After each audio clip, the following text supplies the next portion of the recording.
एक सतह पे जब मेरी शबर जैदी साहब से एक और जगह पे भी बात हो रही थी तो बिल्कुल ठीक है।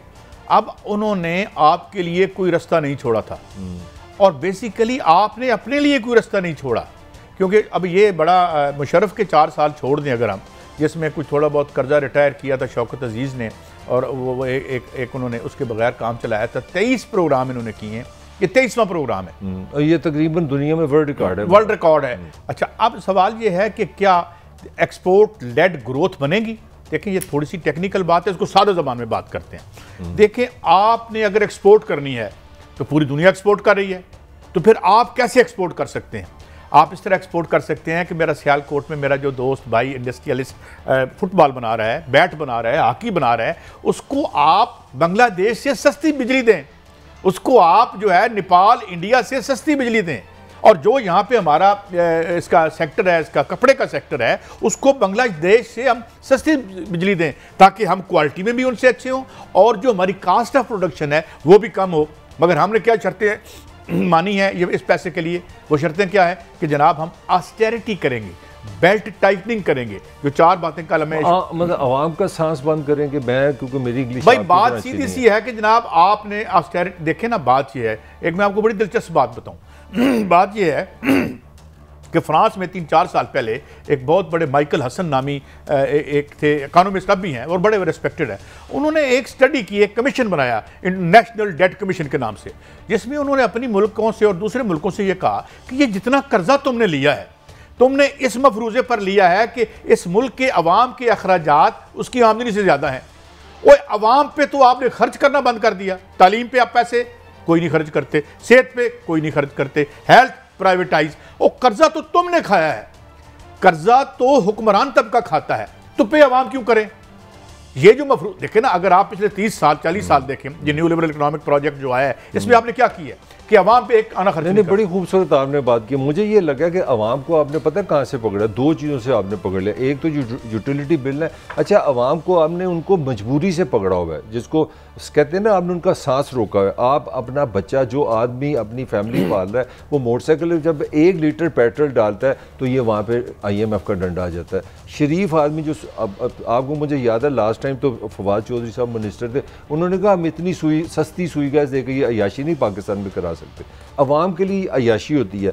मैं जो आपसे बात करना चाह रहा हूँ, ये सर किसने कहा था? ये फवाद चौधरी ने लास्ट टाइम जब वो मिनिस्टर थे, उन्होंने कहा यार ये अयाशी हम नहीं कर सकते। तो आपने पाकिस्तानी अवाम के साथ ये जुल्म किया कि भाई तुमने अगर 20,020 में रात को रोशनी चाहते हो तो मेरी मर्जी से दुनिया की सबसे महंगी बिजली लोगे। ये मैं आपको रिकॉर्ड पे बता रहा हूँ। सऊदी अरब, कतर, जनूबी कोरिया, दुनिया के अमीर 3 ममालिक हैं, पाकिस्तान में बिजली उनसे महंगी है। ये हमारे साथ करते हैं। ये आपकी वो कहते हैं ना अंदर से खून की जो आपकी बिजली तो जो महंगी है। भाई साहब एक थोड़ा सा मुझे आपसे टाइम लेना पड़ेगा, अपोलॉजिज। मैं पहले ही बता दूं 23 आपने वर्ल्ड रिकॉर्ड बनाया, तो मैं देख रहा था, मेरा ख्याल था शायद ये जो अमीर मुल्क है, मैं सिर्फ अपने ममालिक से कंपैरिजन करना चाह रहा हूँ।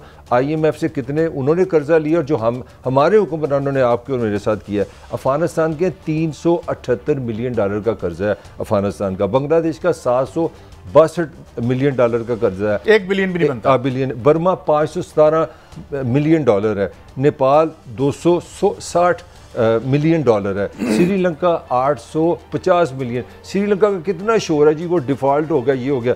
पाकिस्तान का ज़रा आप सुने, ज़रा इमेजिन करें। ये इससे पहले ये जो $1.25 बिलियन से पहले का मैं आपको बताने लगा, $5,194 मिलियन का कर्जा हम ले चुके हैं। और पता नहीं कौन सी टोटल तो हमारा $130 बिलियन से बढ़ गया ना। नहीं, मैं सिर्फ IMF का लोन बता रहा हूँ आपको। मतलब दुनिया में वर्ल्ड रिकॉर्ड बनाया 23वां लेके, और आज जो तालियां तो लगाया कहाँ? अपने आप पे। देखें मेरी बात सुने, हेल्थ को आपने प्राइवेटाइज कर दिया, ठीक है। एजुकेशन को आपने प्राइवेटाइज कर दिया। हाउसिंग में जो आप देते थे, हाउसिंग में सबसे कम लोन जो हैं वो आपने लोन वो दिए। और हालांकि आपके 1973 के कॉन्स्टिट्यूशन में पहले 5 साल मंसूबों में ये बातें सारी एनश्राइंड थी। कोई एग्रीकल्चर में बता दें मुझे लोन, एग्रीकल्चर के जो आपने लोन दिए, जिसको दिया बेचारे का बेड़े घर को हो गया। बहरहाल कुछ फायदा भी। हाँ, एक जो पब्लिक सेक्टर में बैंक थे। एक चीज, 2 चीजें मेंशन करनी जरूरी। दुनिया की महंगी तरीन बिजली देके लोड शेडिंग के लिए भी मैंने लगाना है यूनिट। मैंने खुद ही अपनी बिजली, लोड शेडिंग भी मेरा मसला है। और सबसे बड़ी जो चीज़ मैंने अपनी नौजवानी और जवानी के बाद जो पाकिस्तान में देखी है, आप भी यकीन रखेंगे। आप बताएं काजी साहब, इस माशरे में 30 साल पहले सिक्योरिटी गार्ड था?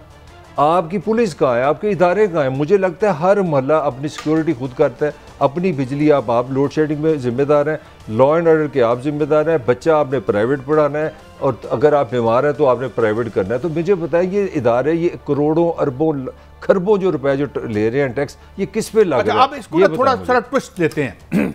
अभी आपने बड़ी अच्छी बात की कि मैंने अपनी सिक्योरिटी खुद करनी है, वही करनी है। पुलिस को जो है अगर मैंने चोरी के बाद या किसी डकैती के बाद मोबिलाइज करना है तो मुझे यकीनन पैसे देने पड़ेंगे, या बहुत बड़ी सिफारिश, या बहुत बड़ी सिफारिश होगी। सिफारिश आजकल सिफारिश जो है बड़ी नुकसानदेह है, उसे वो आज कोई नहीं मानता। मेरे पास कोई है तो मैं कहता हूँ सिफारिश ना करो, काम कराना चाहिए तो काम करा लो। अब आगे बढ़ते हैं। ठीक है। अब इसके जो नतीजे में आपने मसाइल कौन से पैदा हुए?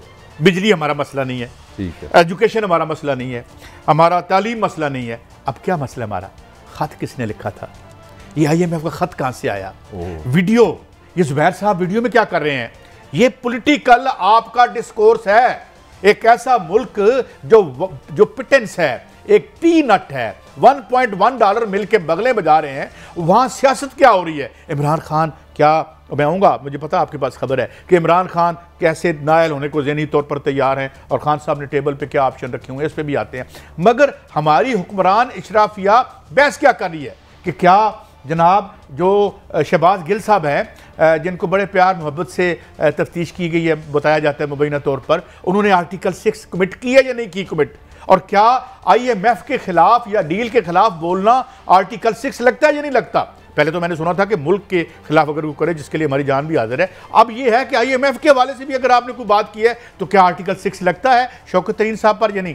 ये है वो आला मौज़ूआत जिस पे हम गुफ्तगू कर रहे हैं। आधा मुल्क डूबा हुआ है, लोग बिजली के जो कंपनीज हैं उनके घरों पर, और यहाँ पे आबद शेर अली कहते हैं कि 10,000 बिल मेरे मुंह पर मार के लोग चले गए। आज हनीफ अब्बासी साहब ने भी प्रेस कॉन्फ्रेंस की है, आज या कल 2 महीने में उनको देख रहा था। खुद गवर्नमेंट की पार्टियों की बामा हो गई है, मगर सबसे अहम मसला क्या है कि आर्टिकल 6 किस पे लगना है? अब आप फरमाएं। नहीं सर, वो देखें, आम थोड़े छोटे से तालिब इल्म में ये एक टेक्निक होती है हुक्मरानों की, हुकूमतों की, उसको बोलते हैं एजेंडा सेटिंग। अब आपका मतलब है कि शहबाज शरीफ को 32-35 साल में ये समझ नहीं है कि वो इस मुल्क में बिजली के बिलों को डिस्कशन करा दे, महंगाई डिस्कशन करा दे। आप मेरे से ज़्यादा कॉमर्स में काम किया, पाकिस्तान की तारीख में कभी आपने सुना था 42% सरकार कह रही है महंगाई है खाने पीने की? तो उनके लिए तो ये बड़े मज़ेदार इशू है कि जी वो तशद्दुद हुआ था, सुबह हुआ था कि रात को हुआ था, खाने में केला उसने ज़बरदस्ती खाया कि उसको खिलाया गया। इतने बड़े इंटरनेशनल इशूज़ इंटेलेक्चुअल हमारे अरब के चल। बहुत बड़ा फैसला जो किया आपने, फैसला क्या है उसमें 2-4 फिक्रे मैं छोड़ दूं कि यार ये हम पर टेररिज्म के इल्ज़ाम लगा रहे हैं। वो कह रहे हैं कि जाके बात करें, जिस तरह 2010 में आपने 340 मिलियन उनसे इमदाद ली थी और कहा था अपने मालिकों से जाके कि भाई हमारा मुल्क डूबा हुआ है तो पैसे दो। और ये क्या क्रक्स, मेरे लिए लेटर का क्रक्स क्या है कि यार ये जो पैसे आपने सूबों से लेके उनको देने हैं, अब हम कैसे देंगे जब हमारी इतनी बड़ी डेवस्टेशन हो गई है? तो इतना बड़ा फैसला। नहीं काई साहब, I would disagree with you. देखें यहाँ मामला कुछ हो रहा है। क्या?